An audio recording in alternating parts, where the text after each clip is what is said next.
Hey everybody, I'm back. I've been posting a few things about healthy boundaries and how to say no, so I hope you guys had an opportunity to look at those. Today I'm just going to do a quick video on 5 easy ways to create these healthy boundaries. So the first one is to understand your limits. And understanding your limits, you've got to know that. You have to know what your limits are before you can create a healthy boundary. If you need to write these boundaries down, these limits down, what you're going to accept, what you're not going to accept, write them down. It'll be a good reminder for you to go back and revisit later. So, number 1, understand your limits. Number 2, tune into your feelings. So what I mean by that is don't assume that somebody else knows what you're going to tolerate, what you're not going to tolerate. Don't assume they understand what you're feeling at that time. We can't assume. We have to be very, very clear with our feelings, what we're going to accept and what we're not. Be direct in your communication. So that's number 3. You've got to be direct. Sometimes we are scared to be direct, I think, because we don't want to come off as rude. That might be a Southern thing, I'm not sure. But I put on our Facebook page, so you can go back and revisit that. Many different ways to say no in a very, very nice, polite way, okay? So again, number 3, be direct in your communication.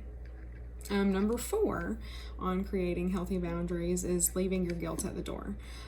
Sometimes I think as human beings, it's in our nature to feel guilty if we don't do something that somebody asks us to do.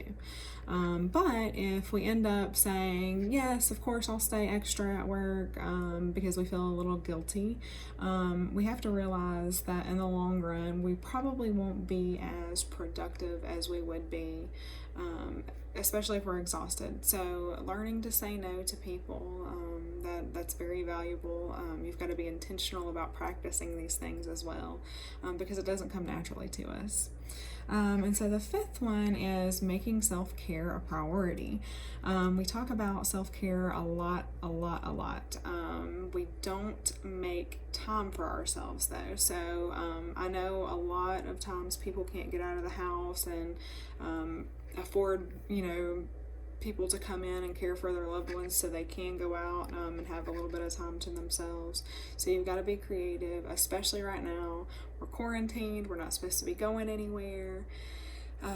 So make sure you take that time to provide self-care. So whether that's meditating in the morning, if it's coloring, those adult coloring books are very, very good. Stress relievers, and it's a form of self-care. Painting, if you like to paint, if you like to craft, do some crafts. If it's exercising, get outside and take a walk.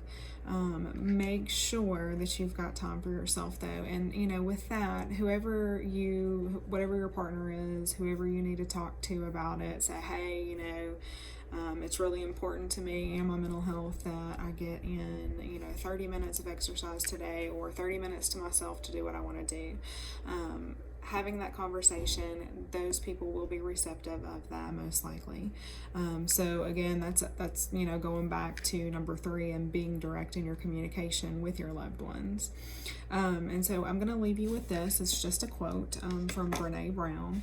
It says, when we fail to set boundaries and hold people accountable, we feel used and mistreated. This is why sometimes we attack those This is why we sometimes attack who they are, which is far more hurtful than addressing a behavior or a choice. So, with that being said, be direct, set those boundaries, know those limits for you,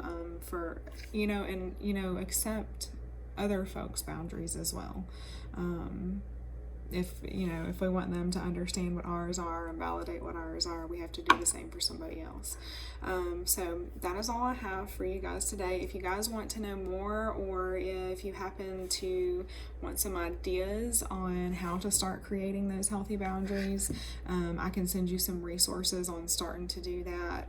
So just let me know. You can comment below, you can shoot me an email, private message me, whatever it is that you feel more comfortable doing. I hope you guys have a great day. day, and I will be back later with you. And again, remember, we're doing those quarantine calls next week, so if you know somebody who needs to talk, just let us know, okay?